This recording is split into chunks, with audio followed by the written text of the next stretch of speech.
Pessoal, sejam muito bem-vindos a mais um episódio do Pode Ousar. E nessa edição a gente tem um convidado extraordinário, nosso querido Eduardo Correia, da Constant Contact no Brasil. Vou ler para vocês o mini currículo aqui do Eduardo Correia para vocês entenderem um pouco de quem é o convidado que está aqui na nossa mesa. O Eduardo é formado em Design e tem MBA em Marketing Estratégico pela USP. Ele foi 2 vezes finalista do Prêmio Digitalx na categoria de Inbound Marketing. Foi vencedor no Prêmio Abrad na categoria de negócios. É palestrante em eventos digitais, os maiores eventos digitais que a gente tem aqui no Brasil.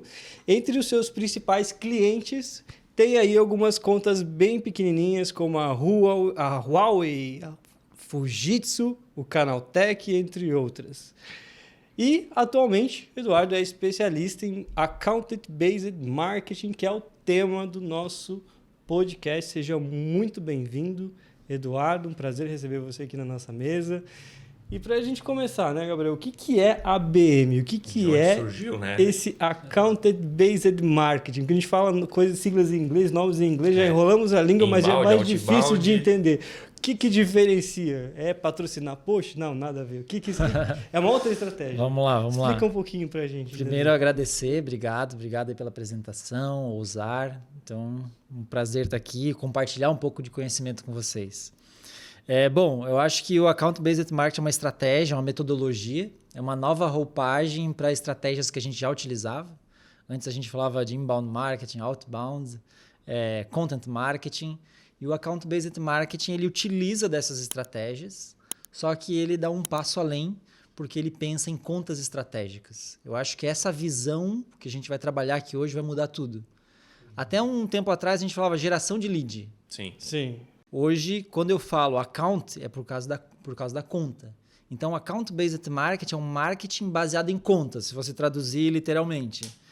Então, a tua empresa hoje ela vai fazer uma lista de desejo. Vamos imaginar aqui que é usar. Ela quer prospectar ou quer fechar negócio com as 100 maiores fintechs do Brasil. Isso é uma lista de desejos, são contas que vocês querem prospectar. Então, todo o nosso esforço, a nossa estratégia de marketing e vendas vai ser baseada nessas contas-alvo e não em lead. Eu quero saber quem é o núcleo de compra dessa empresa, quem é que toma a decisão, quem é o influenciador.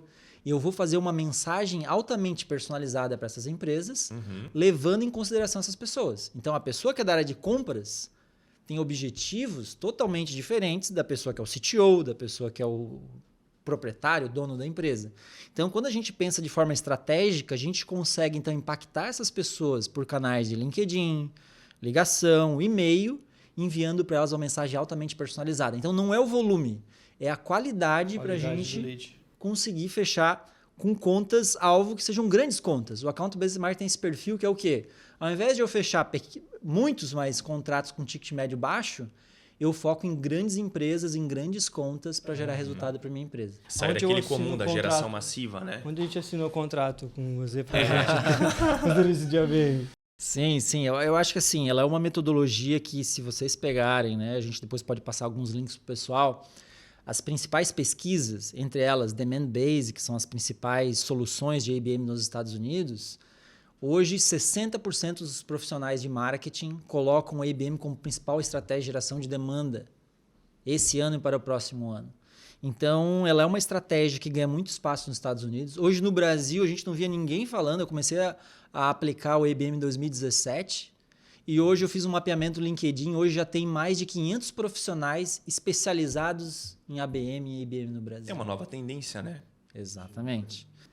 Até para a gente posicionar um pouquinho, Edu, vou voltar um pouquinho lá para a base, falando para quem ainda não compreendeu, não acompanhou. A gente falou alguns nomes em inglês, eu gosto de traduzir bastante português. A gente falou do Inbound Marketing, que é o marketing de entrada, eu acho que é o que a gente chama bastante de geração de leads, né?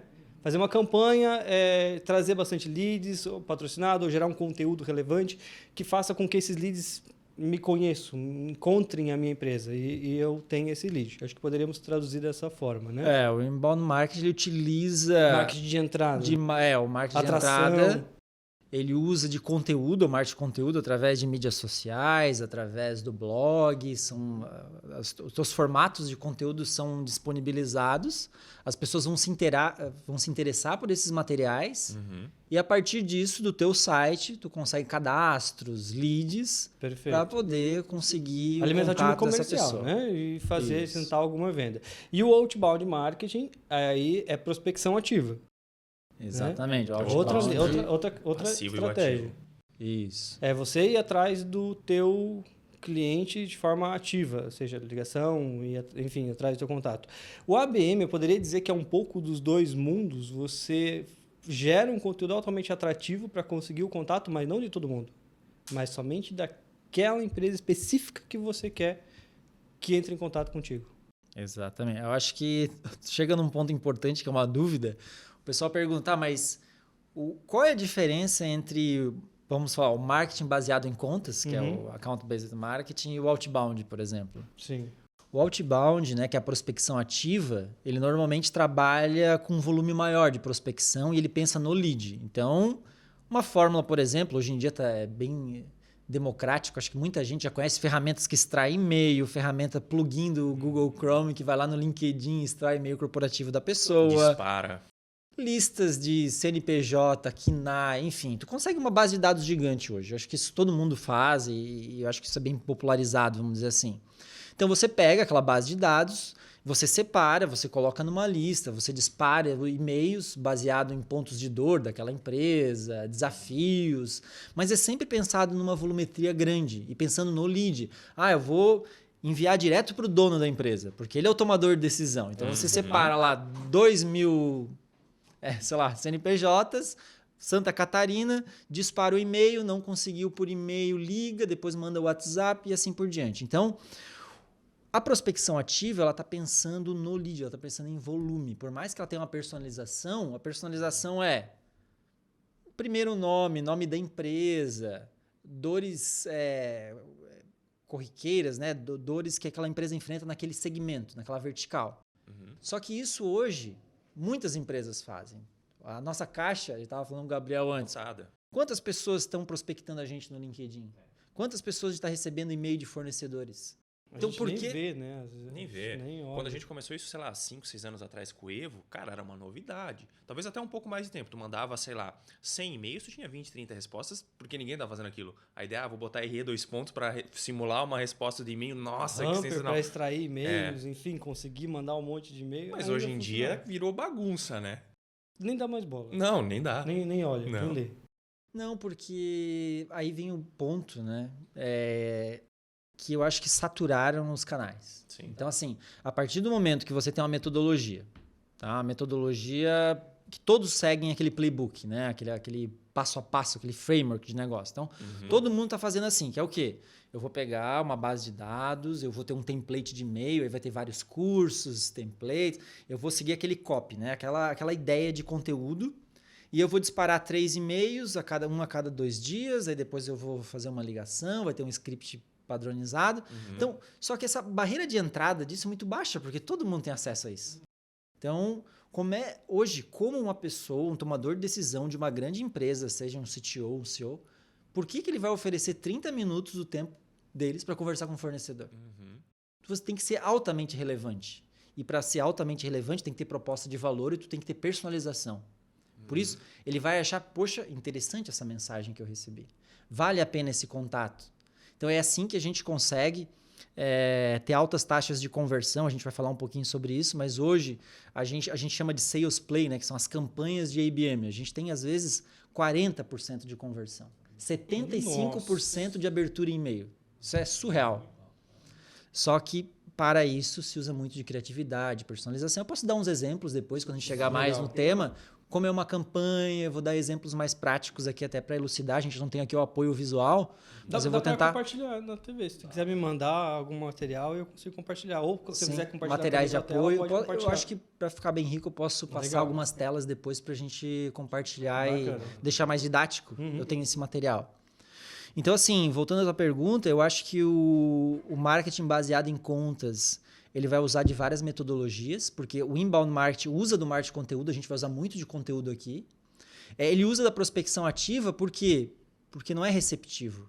Eu vou atrás das minhas contas-alvo, vou mapear elas. Então, eu vou escolher quem são as 100 maiores empresas, sei lá, Construtex do Brasil. Eu quero fechar negócio com essas empresas. Então, isso é prospecção ativa.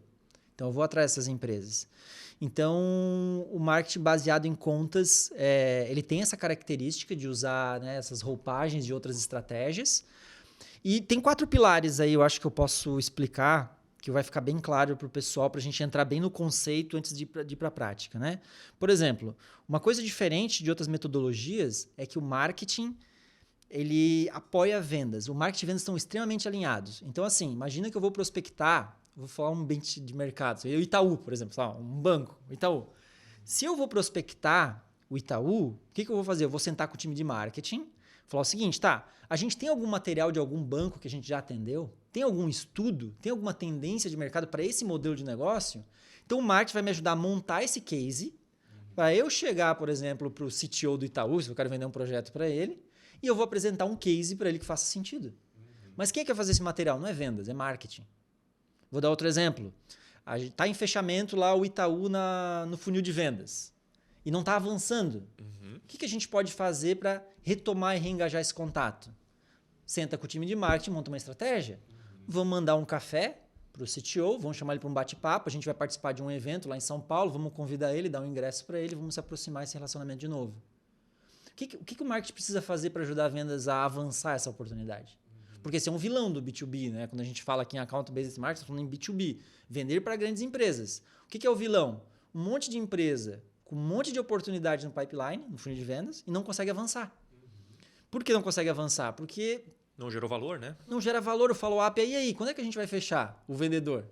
E aí, quando é que a gente vai ter o próximo passo para fechar essa parceria? E se você gerar valor no follow-up? Se você tiver uma estratégia criativa junto ao time de marketing, você gera impacto para aquela pessoa avançar no funil. Então, assim, esse é um ponto muito importante. Marketing trabalhando em vendas. Então, o que a gente faz? Semanalmente, tem um forecast, um sprint, né? uma reunião onde senta marketing e vendas, olha o funil de vendas, o que eu posso fazer para cada uma dessas contas? Como é que eu posso avançar? Aí marketing traz para o designer, para o redator, tal. Qual é a mensagem que o vendedor tem que enviar? Qual é o material? Eu achei aqui, por exemplo, sei lá, os principais eventos que vão acontecer no mercado financeiro no mês de janeiro. Vamos enviar para esse prospect, eu acho que é legal para ele estar atualizado. Enfim, são ideias. Beleza, então esse é o primeiro ponto. O segundo ponto, a gente vai falar de relacionamento. Então, eu falo muito de social selling, né? Você usar o LinkedIn hoje, ela é uma ferramenta muito importante, ela gera muito negócio. Só que a pessoa faz o que pelo LinkedIn? Se conecta com a pessoa aceitou a conexão, aí você vai lá e, eu brinco, né? Vai com os 2 pés no peito na pessoa. Fulano, meu produto é lindo, maravilhoso, eu atendo fulano, ciclano. Tu tem 30 minutos na quinta-feira, às 14 horas, ainda sugere, né? E a conversão é maior, né? Quando sugere. Então, assim, a pessoa que está do outro lado, né? Tu está inserindo positivo. Fez a faculdade com o Aaron Ross lá, já sugere a data ali para fazer mais fácil. Porque eu acho que funcionava antes. Funcionava. Já, essa como é rápido metodologia, as né? coisas que Muito mudam, rápido. né? A gente tem... Quando a gente leu Receita Previsível e trouxe isso para cá, era totalmente, nossa, inovador, né? Vai sair do inbound e vai trazer o outbound, meio que forçou a evolução de vendas. E agora, mais do que nunca, contrasta os 2 setores trabalhando juntos, né? Exatamente. Tirou só da mão de um, só da mão de outro. O comercial cobrando lead do marketing cobrando fechamento comercial, mudou, né? Agora é os 2 trabalhando efetivamente juntos. Eu tô até pensando assim agora, a gente falou do B2B, mas se a gente tiver uma gestão dentro do CRM, no B2C, essa estratégia também funcionaria, porque eu posso agregar. Se eu gero um monte de leads, eles estão em várias fases de funil, avançando, interesses diferentes.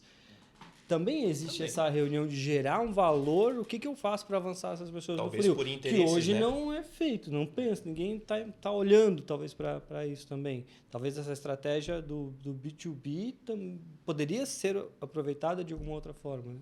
Não, sim, você pode porque são estratégias universais de marketing, de geração de valor.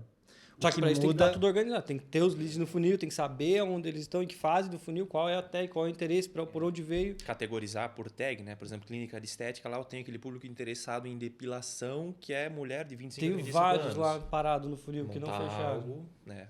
Você pode usar da personalização para conseguir gerar impacto, criatividade, gerar valor a partir disso.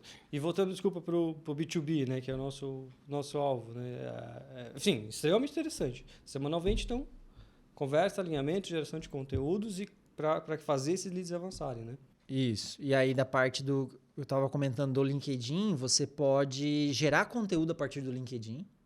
Então, assim, você hoje tem uma empresa, o dono da empresa, o head comercial, né, o diretor comercial dessa empresa, precisa estar no LinkedIn gerando conteúdo, fazendo conteúdo. Por quê? Porque ele é um pilar e ele também é um canal de geração de demanda. A partir do momento que você contribui com a comunidade, você gera conteúdo relevante, você gera autoridade, você educa o mercado. Então, quando o teu vendedor, por exemplo, precisar de ajuda numa negociação, imagina você, eu vou chamar o meu diretor aqui, o Gabriel, para participar dessa reunião. E antes, o Gabriel, já sabendo que tinha uma negociação em andamento, já se conectou com aquela pessoa, aquele prospect. Então, quando o Gabriel entra na reunião, eu acompanho o teu trabalho, Gabriel. Já me conhece, já conhece. Eu gosto como você se posiciona. Então, você entra realmente com autoridade. Por quê?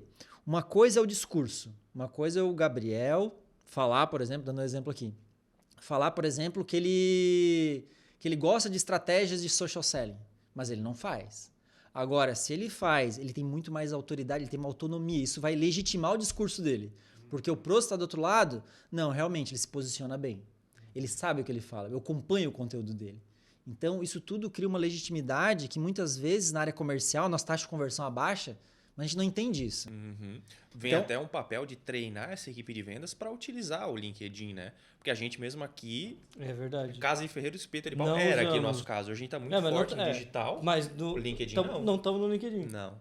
Verdade. Olha só, estamos gerando conteúdo relevante, Instagram, YouTube e o LinkedIn não.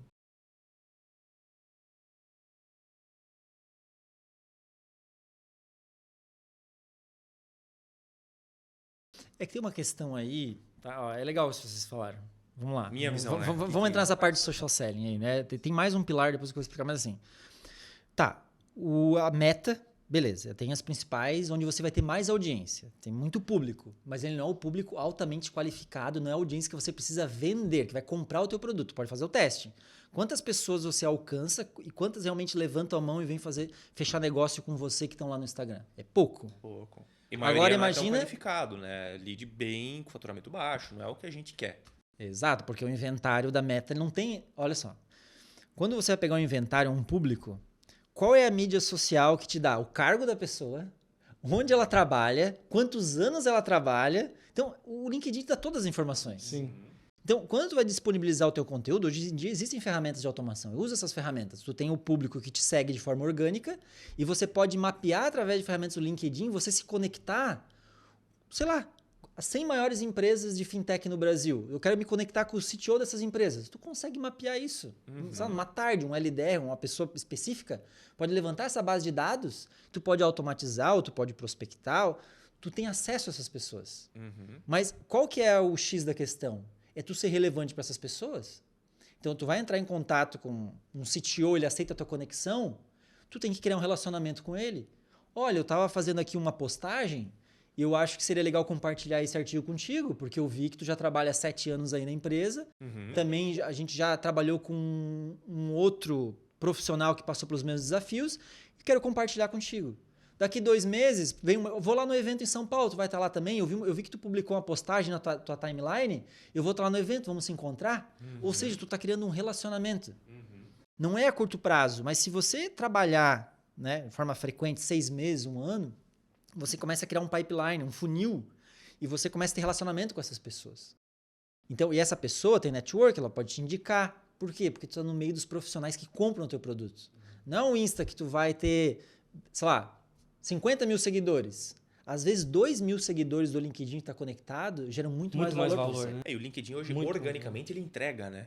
Coisa que no Facebook e no Instagram é muito difícil tu crescer de maneira orgânica. Eu acho que o LinkedIn talvez seja a única rede social que, sem patrocínio pesado, tu consegue se tornar relevante. Consegue, desde que tenha um conteúdo bom, um conteúdo genuíno e útil. Então, uma coisa é você ir no LinkedIn e postar, por exemplo, sei lá, sobre o teu produto diretamente. Pode fazer isso, mas não vai ter uma audiência.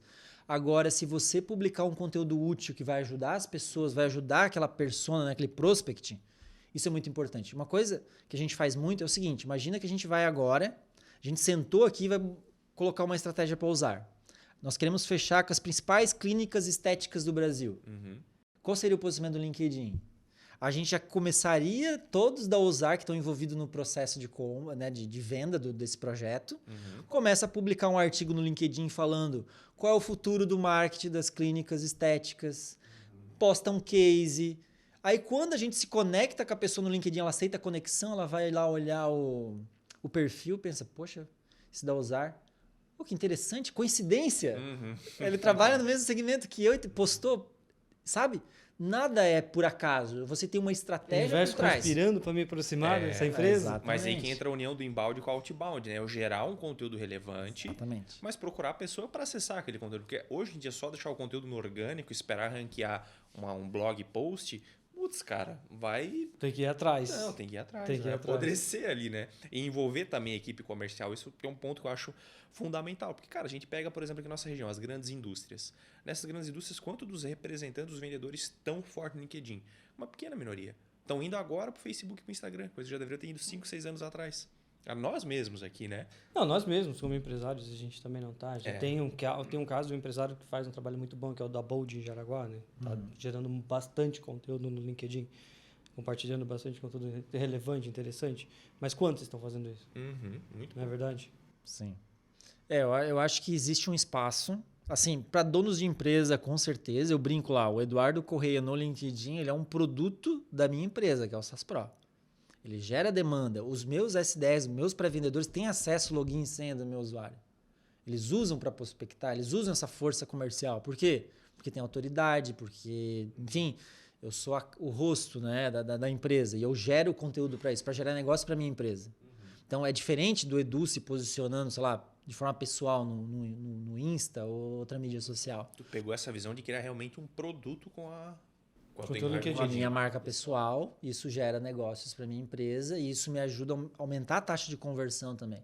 Por quê? Porque quando você se posiciona, é mais fácil para as pessoas entenderem também qual é a tua visão estratégica, qual é o teu diferencial. Então, assim, eu acho que isso é um ponto.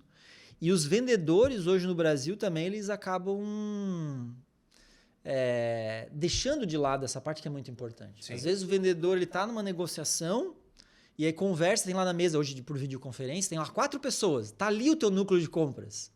Ele já tem que se conectar no LinkedIn com essas pessoas. Por quê? Porque lá ele vai postar na outra semana, ele nunca vai ser esquecido por aquelas pessoas. Ele vai estar ali no radar. Uma coisa que é muito importante é assim,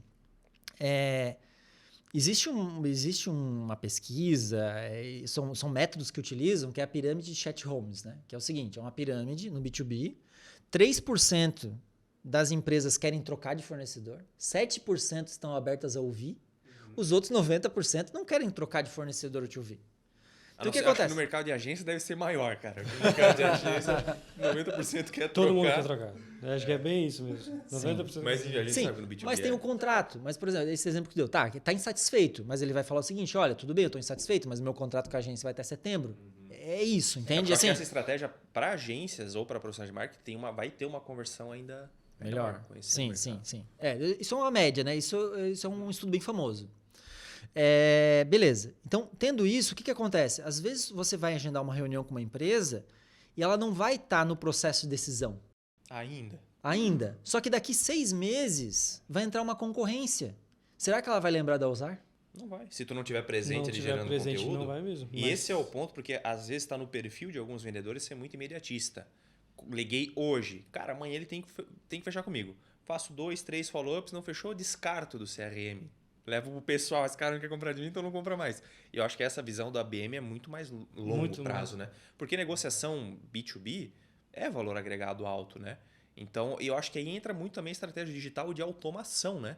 Porque daqui a pouco, para um vendedor, eu tô lá com 600 negociações, eu não vou conseguir fazer tudo manual. Aí eu acho que ali automação. é muito...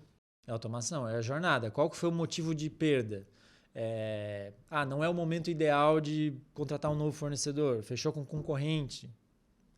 Tem que motivos. Tem que ter um fluxo. Vai ter uma isso. jornada. Tem que ter uma mas jornada. daí entra também da gente O marketing ele tem que desenhar essa jornada, ele tem que aplicar isso para o vendedor.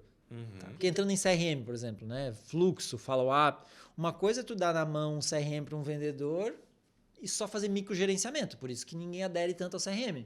Agora, se ele apertar um botão e começar a sair a cada 30 dias, né, um mês, ou a cada 2 semanas, um e-mail em nome dele, e a pessoa começar a responder e falar, pô, legal esse conteúdo. E ele viu que aquele robozinho ali gerou negócio para ele, vai, opa, esse CRM me gera valor. Aí tu ganha o cara, né? E aí entra a parte, opa, agora eu assumo. Né? Exatamente. Agora deixa comigo, que agora eu faço... Daqui eu assumo, né? Eu mesmo vou fazer meus contatos daqui para frente. Se tiver uma ativação, né? Então é isso. O último pilar que eu ia comentar é sobre a visão que a gente já falou, que é o seguinte, outbound, outras mídias, trabalham lead, geração de lead. Quando a gente fala account-based marketing, account é a conta. Então a gente sempre tem que pensar na conta. Se eu vou prospectar... Tem vários setores envolvidos ali, né? Exatamente. Tu não tem como. Ó, vou dar um exemplo. A minha empresa hoje, o meu perfil ideal de cliente são agências. Certo? Então o que vai acontecer? Vou dar um exemplo bem prático para o pessoal aí escutar a gente e entender. Se eu vou prospectar o dono de uma agência, eu mapeei, primeiro eu fiz uma entrevista com meus principais parceiros, não os que pagam melhor, mas aqueles que estão há mais tempo comigo, que renovam o contrato, tiram o valor do meu produto. Então eu mapeei, entrevistei eles. Eu identifiquei que eles querem ser mais lucrativos, ou seja, a operação da agência roda, eles conseguem vários clientes, mas quando chega lá, no final, na última linha, cara, a minha taxa de serviço não está, sei lá, em 35%, é o que eu queria. Então eu comecei a mapear, peraí, existe uma dor aí. Não é só de gerar novos clientes. Eles não estão conseguindo uma margem legal de serviço. Isso, olha só, isso aqui eu vendo um CRM, uma plataforma de automação de marketing. A minha prospecção para um dono de agência, eu fiz uma planilha, onde eu tenho todos os serviços que as agências, tanto do Brasil e dos Estados Unidos, utilizam. Account-based marketing está conversando aqui é uma delas, por exemplo. Mas outras metodologias. Eu mapeei esses serviços, quanto tempo demora para aplicar esse serviço, e eu fiz uma tabela desde o web designer, do redator, todos os profissionais, o custo CLT ou PJ, os custos fixos e variáveis, e falei para ele, olha, eu quero te entregar essa planilha para conversar com você como a tua agência pode ser mais lucrativa, e ainda, eu quero te enviar um café. Eu fiz um kit de café, o café Brainstorm, o Deadline, igual, sabe, tudo que a agência faz, criatividade, o universo da agência. Eu chego e envio para ele um e-mail como esse, aí ele vai dizer não. O Edu não tá falando isso aí. Ele fala, pô, mas, Edu, mas tu vende um CRM, onde é que entra teu produto? Eu vou primeiro chamar ele para um bate-papo, vou conversar, vou explicar que eu tenho entendimento. E se ele quiser aplicar as estratégias que eu falo, possivelmente ele vai ter que usar uma plataforma de automação de marketing CRM. E eu vou ser um possível fornecedor dele. Mas tu não tá exigindo que seja tua e tu tá gerando muito valor. Exatamente. Ele vai querer conversar comigo. Eu vou oferecer isso para todas as agências do Brasil? Não. Eu vou ter uma pessoa no meu time que vai mapear aquelas que me interessam, aquelas que eu quero conversar. Então não vai ter bate-papo ruim ou não tem perfil. Por quê? Porque eu já mapeei anteriormente. Tu escolhe, né? Quem que tu vai. Exatamente. Tem todos os dados. Hoje tem dados sobre a empresa públicos. Tu sabe se uma empresa tem potencial para fechar com você ou não. Tem que selecionar muito bem exatamente a conta que você quer. Exatamente. Então assim, isso é o dono. Daí, olha só, olha a mudança de chave. Aí vamos imaginar que meu time comercial prospectou o dono da agência, sei lá.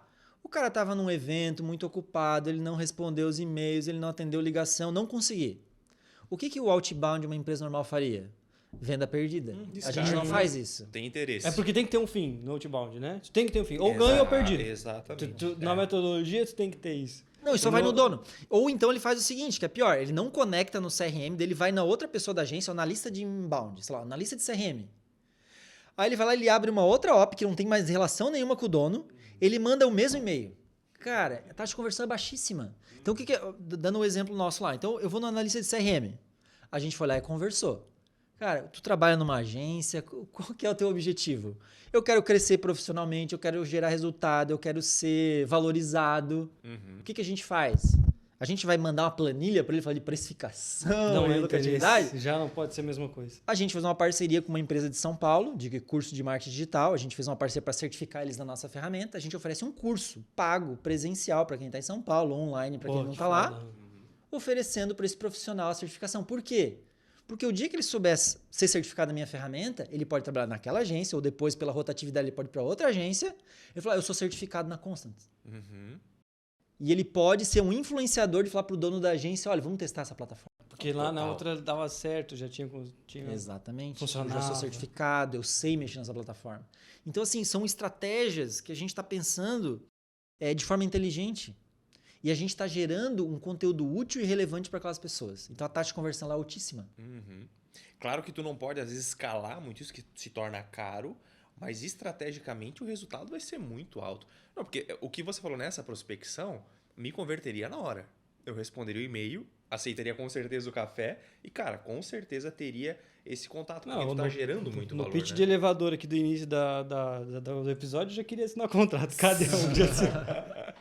É que faz sentido, né? Mudou muito o mercado. Porque e assim, tu tirou o foco do produto, né? O produto que você vende tá lá atrás. Não tá, eu faço ferramenta de CRM. Não tá vendendo CRM. Não é não isso. tá vendendo, mas assim, ó, isso é importante essa dica, tá? Assim, ó, você tem que entender dentro do teu modelo de negócio, do serviço, do produto que tu oferece, qual que é o universo temático que você pode falar. Uhum. Por exemplo, quando eu falo de uma metodologia, eu consigo encaixar bem o meu produto. Sim. Então, assim, isso também é importante. A gente hoje, nós, vocês, agência ou qualquer empresa, é uma empresa de mídia também. Tá, não sou uma empresa, não sou, sei lá, a Rede Globo, não sou o Google. Só que o que essas empresas fazem? Por que elas ganham dinheiro? Uhum. Porque elas vendem audiência qualificada, elas têm dados, mas elas vendem a audiência delas. Então, toda empresa precisa gerar audiência. E audiência qualificada. Então, o que a gente faz com isso? Como é que eu trago para dentro do meu espectro, seja meu LinkedIn pessoal, LinkedIn da minha empresa, seja meu blog, seja esse podcast, seja um webinar, seja um evento próprio, eu tenho que gerar uma audiência qualificada. Então, eu tenho que gerar conteúdo. Eu sou uma empresa de mídia. Uhum. E os profissionais, os principais profissionais dessa empresa, eles também precisam impulsionar e ser um catalisador. Eles precisam gerar conteúdo também. Porque isso tudo converge em negócios para a empresa. Potencializa, né? Não é só a empresa gerar, é quem está envolvido na operação, né? Exatamente. E convencer isso aqui primeiro a fazer porque é benéfico para ele. Uma vez que ele virou autoridade, pode sair aqui da agência e trabalhar em outra, mas ele é a autoridade nesse segmento. Assim, poucas pessoas ainda amadureceram com isso. Mas assim, aí é que tá. Por que é bom, né, quem está escutando esse podcast, por exemplo? Porque tem muita oportunidade. Porque assim, eu vou gerar conteúdo. Pô, mas conteúdo, sei lá, em 2015, né, a Rock, a RD, muita gente fazia conteúdo e isso já passou. Não, lá foi o boom. Só que o que acontece lá? Até tem um termo para isso que é em inglês, né, que é o content shock, que é excesso de conteúdo para pouca audiência. Uhum. Então assim, todo mundo faz conteúdo, mas faz conteúdo ruim. É o mesmo, né? É o mais o mesmo, é um conteúdo que Por assim, que ó, investir em SEO? Porra, sério que eu tenho que ler isso? Que ninguém vai ler, né? Agora, É se é muito- um conteúdo diferenciado, segmentado com a dor do cliente e tu mapeando o diretor, o Um bom analista... SEO vai chegar. Isso aí. Exato. isso é o diferencial. Tem muito espaço para isso ainda. Eu lembro, até hoje, eu nunca vou esquecer, quando a gente estava trabalhando com a Pré-fabricar. pré-fabricar, tem quando eles fazem galpão, né? E tem um imposto que tu consegue recolher se você comprar, retorna para você compra o galpão dele, você consegue recuperar uma parte do imposto que tu paga. Não lembro qual é o imposto, mas eu lembro que na época a gente gerou um conteúdo sobre isso. E o conteúdo do blog ranqueou na frente do conteúdo do próprio site da Receita falando sobre aquela questão do imposto. Mas é uma estratégia de conteúdo Então smart, pesquisava, né? Inteligente. pesquisava sobre aquela questão de recuperação de imposto, retorno daquele imposto e tal lá. Tava lá o conteúdo do blog. Acho que eles pegaram deles. posição zero Absurdo. também, diferença de pré-fabricado e pré-moldado. Também estava na pegaram posição zero. E foi o quê? 2019? 2018? Teve vários conteúdos que estavam na posição zero. Sim, Lá, sim. teve vários. Estratégia Mas de era conteúdo, né? conteúdo muito bem diversificado. Quem escrevia conteúdo, inclusive, era um engenheiro. Sim. Então, essa é a questão. Então, a própria Trap também, quem escreve conteúdo são profissionais da área. Eu acho que essa é a diferença de um bom conteúdo, né? Sim. Mas aí a gente está falando de ranquear um conteúdo para no Google, né? Mas aí é como se fosse agora eu vou esperar alguém pesquisar e me encontrar. O ABM é diferente. Eu preciso pegar esse conteúdo e fazer chegar onde eu quero.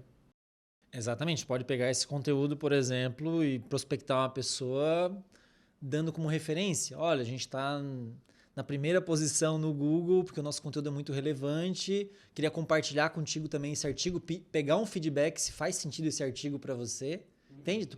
Tu pode usar das ações de marketing do teu site para usar isso como força comercial também. É tipo prova social. Sim. A pessoa fala, tá, mas prova social não vai ranquear. Mas é o primeiro conteúdo. Quando tu faz uma estratégia de marketing de conteúdo, é o primeiro conteúdo que tu tem que fazer. Por quê? Porque tu não precisa depender de ele ranquear. bota na mão do vendedor, bota na mão do time que prospecta, para enviar, olha, a gente fez um case, eu queria compartilhar contigo, porque esse case faz muito sentido, porque é uma empresa do mesmo tamanho, o mesmo porte que você, passa pelos mesmos desafios, isso convence quem está do outro E lado. potencializa o alcance, né? Tu não vai depender de alguém lá pesquisar e que no teu site. Tu ativamente trouxe tráfego para o site. E tráfego qualificado, que também é diferente de só ir lá comprar a palavra-chave no Google e... Por mais que tudo bem, às vezes a palavra-chave vai ser bem assertiva, mas no geral tu vai trazer gente de tudo quanto é tipo, né? Sim. Legal. É isso. Eu acho que assim, quando eu comecei a fazer a estratégia de ABM, foi 2017, né? Um dos principais... foi a minha principal estratégia. Eu comecei sozinho fazendo isso. Para você mesmo, na tua empresa? Isso. Na época era a Sharp Spring, né? Que depois foi adquirida pela Constant Contact. Mas lá na Sharp Spring em 2017. Então, assim, vamos imaginar o cenário. Alguém se identifica com esse cenário. Assim, meus concorrentes eram muito grandes, muito mesmo. São os maiores no Brasil, conteúdo, não preciso nem dizer que eles são os maiores. Conteúdo, evento? Evento, mídia paga. Nos Estados Unidos, HubSpot também, gigantes. Cara, como é que vai concorrer players tão fortes? Então, assim, aí eu pensei, a estratégia Account-Based Marketing, ela consegue quebrar qualquer barreira. Porque tu não depende de rios de dinheiro em mídia paga para poder performar. Tu vai fazer uma boa estratégia, uma estratégia criativa, tu vai bater na porta da pessoa que tu sabe que faz sentido, tu vai ter menos volume, mas tu vai ter mais conversão porque tu tá falando com as pessoas certas. E as pessoas vão te ouvir porque tu tá sendo criativo, tu tá tendo empatia com o tempo delas. Sim. Então fez total diferença. Porque assim, quando a gente fala mídia paga, conteúdo, tem que fazer. Não tô dizendo, vai fazer só a ABM agora. Não. Depende do teu ticket médio, quanto vale o teu produto, se tu tem time hoje para fazer uma estratégia como essa, quais são as habilidades de equipe que você tem. Então, assim, tu tem que trabalhar todos os canais. Né? Todos os canais são importantes.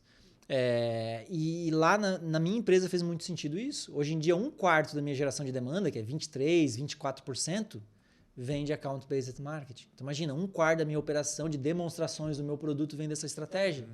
Outros vêm de indicação, outros vêm de conteúdo, tem mídia paga e assim por diante. Mas a tua operação tem um canal que 1/4 da operação vem de ABM e ainda grandes contas, isso é muito E benéfico. provavelmente as contas mais lucrativas, As é maiores. Exatamente quem vocês estão querendo, né? Exato. E Eu acho que mais esse que é o possibilidade de principal fechar. diferencial, né? E poderia compartilhar com a gente algum case de sucesso, de uma estratégia que foi aplicada, liderada por você, usando o ABM, que trouxe um resultado bem significativo? Na sua empresa acabou de trazer um case, né? Falando 1/4 das minhas fechamentos vem do ABM. Sim. Assim, eu trabalho com clientes grandes, normalmente eles não abrem, assim, por questão de compliance e tudo Sim. mais. Até vou lançar um livro agora em agosto, vou convidar vocês também. Opa, que legal. Mas eu não consegui nem no livro, né, publicar os cases, porque são empresas maiores, assim, elas não abrem esses dados, eles deixam mencionar quem são as empresas, mas não os dados. Então, assim, o que eu posso dizer, por exemplo, existe uma empresa aqui da nossa região, né, que trabalha na área de RP. Então, esse é um projeto que a gente começou lá em janeiro. E foi bem legal, porque assim, empresa de RP, o que acontece? Você tem muita dificuldade de falar com a pessoa, porque normalmente é um mercado onde a gente envia um e-mail nesse formato que a gente estava falando ali no início. Cold e-mail, né? Então, assim... Tenho falado com o empresário do seu setor e tal. E o e-mail é uma bíblia, assim, né? Meio gigante. Olha, eu sou lindo, maravilhoso, tá aqui meu case. Então, a gente entrou nessa empresa bem tradicional, empresa forte de RP. E aí a gente mudou, né, o formato como a gente iria. Ao invés de a gente enviar um e-mail falando eu sou bom, eu sou maravilhoso, a gente também começou a convidar essas pessoas para tomar um café, para conversar. A gente mapeou, por exemplo, dentro do mercado, sei lá, têxtil. Eu vou falar com uma pessoa de produto, uma pessoa de produção, uma pessoa de TI. Quais são os principais eventos têxteis que existem no Brasil hoje? A gente fez esse material. Quais são as principais tendências de mercado, que mudou muito esse mercado pós-pandemia? Então, assim, como é que eu tenho um artigo construído para isso? Esse. Case. A gente mapeou os principais cases que faziam sentido com aquela empresa. Então, quando você vai prospectar, uma pessoa apresenta um case, é muito legal, porque o time comercial pode falar, olha, queria conversar contigo. O pior cenário que pode existir para você é tu saber como é que o teu concorrente está trabalhando. Como é que tem um concorrente... ou uma pessoa dentro do teu segmento que está crescendo 2 vezes mais do que o outro. Isso chama muita atenção das pessoas. Então a gente começou a mudar isso, chamar a pessoa para conteúdo.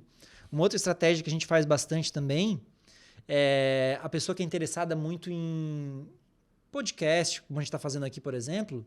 A gente tem uma estratégia que a gente fez lá, que a gente separou os principais podcasts da indústria e a gente manda tipo um gift card, né, pagando 6 meses de Spotify para a pessoa e já com uma curadoria dos principais conteúdos do segmento dela.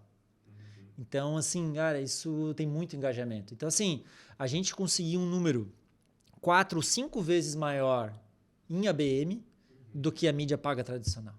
Até porque a mídia paga tradicional, imagino que, além dela ser cara nesse segmento, porque RP, cara, você tem RP que custa 50, 60 reais por mês, tem RP que vai custar 200, 500, 1 milhão a implantação. Até mais, né? E a dificuldade de uma empresa mudar o RP. Exato. Né? E fora que o seguinte, vou prospectar, beleza.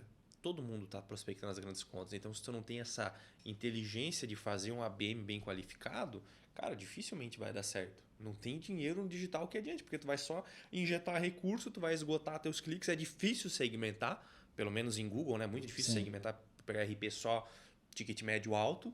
Então, acho que realmente fez muito sentido essa estratégia de vocês, cara. Sim. E 4, 5 vezes o número digital é muito É um número bem expressivo. A gente está bem feliz com esses resultados. E assim, mídia paga, assim, a gente tem que pensar o seguinte, se comprar a palavra RP, a palavra CRM, a palavra agência, todo mundo já teve essa ideia. Exato.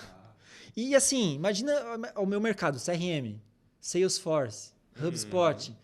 Eles estão pagando R$14 o clique de CRM porque isso dá conversão e dá performance? Não, é porque é brainy, eles querem ser os primeiros, eles estão se posicionando. E eles têm dinheiro E para paga, gastar, né? Sim, por quê? Porque eles têm toda uma jornada desenhada, eles têm investimento para dar visibilidade para a marca e estar estampado na primeira página. Mas, cara, R$14 o clique? Chega nisso, será? Ah, depende, às vezes Caramba. da região, né? É. Muito caro, mas não duvido. Não, esse R$14 é no LinkedIn. No Google, não sei quanto é que está hoje a palavra CRM, mas no LinkedIn, mais ou menos, vai de R$14, R$18 o clique, assim, segmentado. Pô, e na verdade, na prospecção, tu não tem custo para gerar o clique dele. Tu tem, claro, os materiais que você gera, né? Teu tempo, teu trabalho criativo, mas é muito mais barato. Sim. E até para o vendedor, eu imagino que seja muito mais gratificante tu selecionar as contas com a qual você quer trabalhar. Ele perde aquela reunião improdutiva, porque pô, vai para a reunião, já sabe que aquele cliente talvez não vá ter o recurso. Ali você já, antes de começar a prospecção, tu já corta, né? Mas também tem a questão de perfil, né? Que tem que ter um vendedor que tem esse perfil de analisar, olhar e batalhar por aquela conta, até fechar aquela conta. Sim. Como é que você costuma formatar essa equipe? Porque, digamos assim, é marketing e vendas. Você precisa de Isso. E também o marqueteiro, né? Quem que é esse perfil? Tem que ter alguém analista mais sistema, um copy, um designer, um programador. Como que normalmente você formataria isso? Assim, para não assustar as pessoas, quando vai começar um programa de Account-Based Marketing, eu sempre brinco assim, ó. Em 2017... Tu começou sozinho. O Edu chutando a bola, correndo para cabecear. Tipo, tu tem que fazer o MVP, né? Tipo, vai funcionar para minha empresa? Então, tu vai fazer todo o projeto. Até porque tu vai rodar isso, não precisa de uma massa crítica gigante. Ah, eu vou prospectar 100 empresas. Não, prospecta 5. Vê como é que funciona, se faz sentido, se vai ter resultado, depois você escala. Mas o que é o time ideal? Tá? O time ideal passa por uma pessoa que só trabalha, pode ser uma pessoa mais júnior, que só trabalha com mapeamento de mercado e enriquecimento de banco de dados. Que a gente chama um LDR, uma pessoa que vai gerar lead ali, coletar informação no LinkedIn, ela vai usar uma ferramenta, às vezes, né, de dados públicos para ver CNPJ, faturamento. Existe o Google Alertas, por exemplo. Tu pode pesquisar, eu quero prospectar, sei lá, o Itaú. Tu bota lá no Google Alertas, no LinkedIn, e ele fala, olha, o Itaú acabou de comprar parte da XP. Já é um insight. Já é um conteúdo, né? Exatamente. Então, assim, essa pessoa só vai ficar mapeando. Vai na timeline da empresa. Ah, essa empresa acabou de abrir uma sede em Manaus. Opa, é o CRM. Então, é uma pessoa só para coletar conteúdo. Qual que é o e-mail? Às vezes ela vai ter que ligar na empresa, coletar o e-mail. Às vezes o e-mail é público. Enfim, então essa pessoa vai fazer isso. Coletou, essa é a LDR. Aí depois tem o pré-vendas, que é o SDR, que é o quê? Ele vai olhar, chegar na segunda-feira, no primeiro horário, o LDR já colocou todas as informações para aquela pessoa. Opa, então ele vai ligar, vai se conectar no LinkedIn, vai disparar o e-mail. O SDR pode fazer o que o LDR faz? Pode fazer tudo. Mas assim, se tu tem uma pessoa júnior só coletando dados, a performance do pré-vendas é muito maior. Por quê? Porque já está pronto os dados. Ele já sabe o insight, ele sabe o rapport, ele sabe todas as informações ali para ele. E também tu não deixa o SDR sobrecarregado, porque é muito comum sobrecarregar o SDR, Sim. né? Ah, já que tá ligando, já vê se o cara não quer comprar, já fecha a venda, depois faz pós-venda. Não, né? você especializa, né? Cada uma das Especializa, funções. Isso. das Aí tu vai funções. ganhando mais performance no time. Vira uma esteira no final. Exatamente, é uma esteira. Isso é o melhor de Eu tô falando o caminho ideal, né? Como eu falei, pode começar só uma pessoa. Então tu tem o pré-vendas. Aí depois tu vai ter a pessoa que é o executivo de contas, executivo de vendas, às vezes é o próprio dono, dependendo da empresa que você prospecta, o próprio dono vai participar da negociação, né? Desse bate-papo. Então a gente tem uma figura que é o executivo principal, porque o pré-vendas vai marcar um bate-papo. Mas esse bate-papo, no primeiro, às vezes tu não vai falar de produto diretamente, tu vai criar um relacionamento. Depois, No ouvir as dores, se tiver, exatamente, tiver um interesse coletar informações e a pessoa estiver aberta também, né? Sim. Tu vai marcar o segundo bate-papo. E então, essas são as 3 figuras de vendas. Aí tu tem as figuras do marketing, que lembra lá no começo que eu falei, que ele vai ter que apoiar. O que vocês estão precisando de material? Precisa de um comparativo, precisa de um case. Então, esse é o marketing. E tu tem uma outra figura, que é a pessoa de sucesso ao cliente, o CS. Cara, essa figura é tão importante que a gente sempre olha para novos negócios e às vezes esquece que a gente tem uma base que a gente pode vender mais e fazer upselling para a própria base. E o IBM faz muito isso. É mais fácil até, né? Tu fazer um upselling do que tu fechar novos contratos. Sim, e assim, tu tem uma carteira de clientes. Então, um outro case também, eu tava falando de case, que é legal, né? A gente fez um projeto de ABM para uma empresa britânica, que o projeto deles é alocar profissionais dentro de grandes empresas. É tipo um terceirizado, é um profissional de marketing dentro de grandes empresas. Tá? E daí o que ele faz? Ele entra com uma... É tipo um squad, uma equipe, e ele monta uma house dentro da empresa. Terceirizada. Terceirizado. Porra. Ao invés de tu ter uma house, ter uma agência, eles alocam e treinam e transferem conhecimento para você. É um modelo de negócio, é uma empresa bem conhecida britânica. Bom, cara. É bem legal esse modelo de negócio, cara. Porque é muito... Tu cria muita expertise do cliente, né? Tu tem tua equipe lá dentro. Sim, exatamente. E aí, o que acontece? Quando a gente montou a estratégia de ABM, um projeto desse, assim, são profissionais, assim, uma empresa britânica, eles são referência nesse mercado. E aí a gente tava com dificuldade porque a abordagem, de novo, era só lindo, maravilhoso, e eles queriam entrar com o squad, com a equipe completa, que custava, sei lá, 100 mil reais. E aí, qual que foi a estratégia que a gente fez? Primeiro, né, a gente começou a entender dentro de casa, quando eles tinham um squad com 5 pessoas, e a gente começou a botar uma meta, e se a gente pensar em novos, a gente pegar esses caras que são 5 e transformar em 15. E a gente rodou uma estratégia de account-based para dentro da base, convidando para tomar um café, apresentando tendência, e a gente foi enchendo o pipeline do time de sucesso, que fazia o atendimento. Então o time de sucesso falou, olha, qual que é o melhor cliente que está com o melhor NPS? Qual o cliente que está satisfeito? Eles mapearam, botamos na trilha de IBM, e a gente começou a colocar propostas na mesa para quem já estava dentro de casa, para expandir o número de cabeças ali, Profissionais, né? de profissionais, e a gente aumentou a receita a partir dessa estratégia. E daí tu deixou uma equipe mais estruturada, tu já tem mais case para os próximos, né? Exatamente. E daí surgiu uma outra ideia depois, a partir dessa, que era o seguinte, por que a gente não entra com um profissional dentro da empresa? Ele gera o valor, a gente faz um teste de 2 meses e depois faz um trabalho de CS para expandir aquele um profissional em 5, depois para 15, depois para 50. Sabe? Então assim, a estratégia estava desenhada. Porque assim, uma das coisas que a gente tem que pensar é o seguinte, às vezes tu entrar num cliente, vamos pensar, vocês são agência. Tu pode entrar com um fee de 3, de 5, depois expandir para 20. Se tu fazer um bom trabalho. E assim, quando tu vai pensar numa empresa grande, às vezes a tua agência já tem os fornecedores e vai ser difícil tu entrar com um FII muito grande. Agora, assim, eu quero entrar com um FII menor, mas eu vou mostrar o resultado, eu vou fazer meu trabalho, mas eu já tenho uma estratégia interna aqui dentro, tá? Uma estratégia aqui dentro, onde eu vou mapear e eu vou fazer um salto, eu vou desenhar um projeto onde esse meu FII pode crescer dentro desse cliente se eu entregar valor para ele. Aí, quando o teu custo de aquisição do cliente ele vai ser baixo, ele vai ser alto e vai ter um ticket médio baixo. Só que se tu tiver uma meta comercial do time de sucesso ao cliente, que se de cada 10 contratos que tu tem em casa, 5 tu fazer upselling, vai fechar a conta. Pô, isso aí é muito interessante porque é algo que a gente também não está explorando. Que é ter uma meta de CS. Exato. O time de É customer verdade. success ter meta, fazer upscaling. É verdade. E assim, até o nosso modelo de negócio, que a gente não vende post, né? A gente vende atendimento de tribos. Porque, imagina, o cliente vai ter vários perfis de clientes diferentes. E o nosso propósito é mapear o perfil desses clientes, os clientes-alvo, do público-alvo de cada um, entender qual é o que eles mais gostam, por que eles se interessam, e a gente separa em tribos. E aí eles contratam por tribo, a gente faz o trabalho para uma tribo, então a gente atende uma tribo.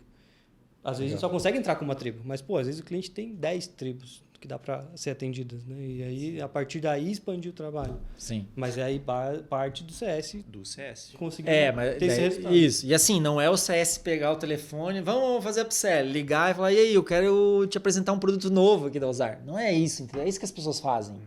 Tu tem que fazer um trabalho realmente de mapear. Tá, esse cliente está satisfeito? É o momento ideal? Qual que é a estratégia? Vamos apresentar para ele, vamos juntar uns materiais de tendência do mercado dele e apresentar um planejamento e propor uma degustação de um projeto para ver se ele se interessa? Sabe, às vezes tu tem que entrar com um ticket menor, um produto de entrada, para depois você expandir a carteira. Mais ou menos isso, essa é a mensagem, né? Sim. E a gente esquece disso. E o Account Based Marketing ele trabalha muito nisso também. Gerar experiências para os nossos clientes para fazer upselling a partir da base que você já tem. Então imagina a gente sentar, imagina que a gente tem um planejamento de marketing no ano de, sei lá, 300 mil reais. Você recortar 150 mil e falar, olha, 150 mil em marketing só para pesquisa, para gerar valor para minha base. Quem é que faz isso hoje? Nos Estados Unidos, as pessoas fazem. As pesquisas mostram hoje 50% dos profissionais de IBM nos Estados Unidos trabalham para tier A, tipo a camada, o teu cliente enterprise. Eles colocam 50% do marketing deles, de investimento, para gerar valor nas contas. Gera retenção, o cara não dá churn, faz upselling. Para que mais inteligente que isso? Já está ali dentro, é o teu cliente, não é um cliente potencial. Tu amarra esse cliente, gera valor para ele. Só que tu está investindo também em experiência com ele. Não é só pegar o telefone e fazer upselling. Ele acaba te indicando também. Isso força você a ter excelência no produto. E até uma pergunta meio fora. Normalmente, nas empresas que você conhece nessa consultoria, você gera uma comissão também para esse time de CS? Como que você trabalha? Porque eu vejo que é um time bem difícil de motivar, na verdade, né? Porque se a pessoa fica naquele processo padrão de atendimento, tem que fazer aquele outro, ela não se motiva. Mas também como mensurar um comissionamento? Porque o trabalho dela é manter o cliente dentro de casa. Como é que tu vê isso? Assim, daí são dezenas de possibilidades aí, mas normalmente é comissionado. Né? É comissionado. De todos os projetos que eu participei, ele ganhou uma porcentagem. Não sei se vai ser 1 ou 2%. Isso depende muito do ticket. Sim, né? sim. E aí são os modelos de comissionamento. Às vezes tu dá um comissionamento maior de 10% na primeira mensalidade do upselling, daí tu já, né? Ou então tu dilui isso no momento de contrato, 6 primeiros meses, vai dar 2% de comissão sobre aquele projeto. Aí depende muito, demos mais regra de comissionamento mesmo. Mas isso depende muito. O CS ele vai participar da reunião de fechamento e vai participar do processo de compra desse novo produto, desse upselling ou não? Ou ele só indica e o vendedor entra? Daí já é um outro tipo de comissionamento. Então a gente tem que ver qual que é o valor que ele gera a partir disso. Comissionamento por NPS, já viu acontecer? Por exemplo, se tu manter o NPS acima de 90, tu ganha 1% do FII. Sim. O SaaS Pro é uma empresa representa a Constant, né? O nosso time de suporte, ele tem uma faixa de porcentagem com base na satisfação dos clientes. Que isso também é muito interessante, né? Tu exigir ali que eles sempre tratem bem, focando nesse benefício, para não cair na... Sim, porque isso é retenção. Se tu trata bem o cliente, é retenção. E às vezes a gente acaba pagando um fixo alto para a pessoa que faz esse CS, só que o fixo chega uma hora que ela acostuma com aquilo lá, né? E às vezes não dá tanta atenção para gerar tanto novas comissões, como também ter uma bonificação pelo trabalho bem feito, né? Sim. Faz sentido. Edu, para a gente entender um pouco, porque, cara, esse assunto é muito legal, eu acho que esse assunto, ainda mais com slides, telas que você pode compartilhar com a gente, isso pode ir longe, né? Vou Mas acho que a gente conseguiu até pegar aqui agora essa essência do que é a ABM, conscientizar que existe uma estratégia diferente do que as pessoas já estão fazendo. Existe algo novo que ainda talvez não está no radar das estratégias das empresas e elas podem adotar. E que pode ter um resultado extraordinário para elas, né? Não existe somente um caminho, existem outros caminhos também que podem ser seguidos. Se a gente for pensar num conselho, Edu, para os profissionais e para as empresas, para o marketing do futuro, para esse marketing de inteligência artificial que está vindo aí, né? Que vai ser ameaça aí, como vai ser? Ele vai ajudar ou vai tirar o nosso trabalho? Qual conselho você daria, olhando para negócios e fechamento para o futuro? Assim, a gente tem que se manter atualizado, porque se a gente estava falando de geração de lead hoje, se você começar a pesquisar ou pegar profissionais da área ou empresas que estão se destacando, eles já estão com uma abordagem muito mais de experiência, account-based marketing. Eles estão olhando muito uma metodologia que se chama também Winning by Design, que é uma metodologia de funil. É tipo um funil deitado, né? Então, assim, o cliente ele entra, tu faz a aquisição. E qual que é a expansão de carteira que a gente estava falando? Existem metodologias hoje que só tratam isso. Um funil de pós-venda pensando na... Isso, ao invés de ser aquele funil tradicional que a gente tem... Vendi e acabou. Não, é um Contrário. funil deitado, assim, que ele tem uma expansão de receita. Então, assim, existem muitas metodologias para isso. Os profissionais eles têm que estar atualizados, buscando, né, assessoria de agência, consultoria, para poder estar bem intencionado, porque é um universo muito grande. E normalmente essas principais metodologias, às vezes elas vêm lá dos Estados Unidos, lá é um mercado mais aquecido, eles estão um pouco à frente. Então, tu tem um profissional dentro de casa na tua empresa hoje, ou você como dono de empresa está olhando, está estudando, tem tempo para isso? Então, beleza. Então, estuda, tem bastante referência legal assim de material, mas às vezes, né, ter uma empresa, ou ter uma agência assim, assessorando é importante. E em relação à inteligência artificial, eu acho que sim, sempre tem que ter um olhar para isso. Ajuda, a gente já usa lá, por exemplo, a nossa empresa também. Mas nada, eu acho que vai substituir o pensamento crítico. O pensamento crítico é você olhar para uma estratégia e falar, olha, disparar esse e-mail e não faz sentido. Isso aí todo mundo está fazendo. Como é que eu posso botar ali o chapéu do meu cliente e falar, é isso que ele quer ouvir? É assim que eu gostaria de receber uma comunicação? Então, assim, pegar template, pedir para o chat GPT fazer um e-mail, isso aí, cara, a barreira de entrada é muito baixa. Qualquer um faz. Exatamente. Agora, pesquisar, tu ver qual é o evento do segmento, a planilha ali que você fez é sensacional. Acho que esse senso crítico é bem interessante mesmo, né? Que eu acho que é principal, né? E olhar, por exemplo, a gente deu um exemplo aqui de olhar para a carteira. Às vezes, tu contrata um profissional de marketing, uma agência, ela fica, não, vamos botar mídia paga, geração de lead. Tá, mas vamos olhar, como é que está a tua base hoje? Às vezes o cliente tem uma base lá de 100 mil clientes, toda defasada, não faz um trabalho de enriquecimento de dados, não faz nutrição naquela base, não existe uma jornada de compra de upselling para aquela base, e tá ali, e a gente está olhando o quê? Para o playbook. Playbook vamos fazer 2 blog posts, vamos criar um e-book, vamos pagar a palavra-chave no Google Ads. Cara, a gente tem que olhar para o modelo de negócio. Assim, hoje, uma empresa ela precisa buscar agências, né, consultorias, que olhem para o cliente e ele saiba falar de igual para igual para desenhar uma estratégia de negócio. Como é que é a tua operação? Como é que funciona o teu marketing e vendas? Qual que é a tua proposta de valor? Aí, com base nisso, vamos desenhar uma estrutura de projeto que faça sentido. Agora, chegar, sabe, já pronto, com playbook... É 10 posts, 2 vídeos é mais e um do blog. mesmo. Essa é uma discussão que a gente teve aqui recentemente, que a gente reformulou todo o nosso produto. Então a gente não vende mais quantidade de post, de vídeo, de material. A gente vai entender o que o cliente quer, montar uma diretriz de comunicação, puxar a base de cliente, fazer pesquisa de mercado, detalhar esse projeto, implantar um CRM, que a maioria, por incrível que pareça, não tem. Aí tu gera um caminhão de lead pro cara, ele não sabe se vendeu, não sabe se não vendeu, não faz pós-venda. Então isso tudo foi pra gente conseguir prestar um trabalho de excelência, mas é um negócio que o cliente já deveria pesquisar e ir atrás para ver, né? Só que não é o que acontece. Então, acho que muito da função da consultoria e da agência hoje é botar o mercado todo num outro patamar, né? E sair do comum, porque, cara, se for pro cara fazer uma quantidade X de publicação e de vídeo, ele faz sozinho, né? Pega inteligência artificial e não precisa de... Edu, fantástico tudo isso que você falou pra gente, cara. Eu acho que nem chegamos a apresentar os slides, já foi, eu acho que 1 hora de episódio. Com certeza tem muita coisa para a gente ver sobre BM. Eu realmente gostaria de ver isso na prática, se fosse possível, em algum momento. A gente marcar um segundo episódio, talvez, uma parte 2, né, do Content Based Marketing na prática.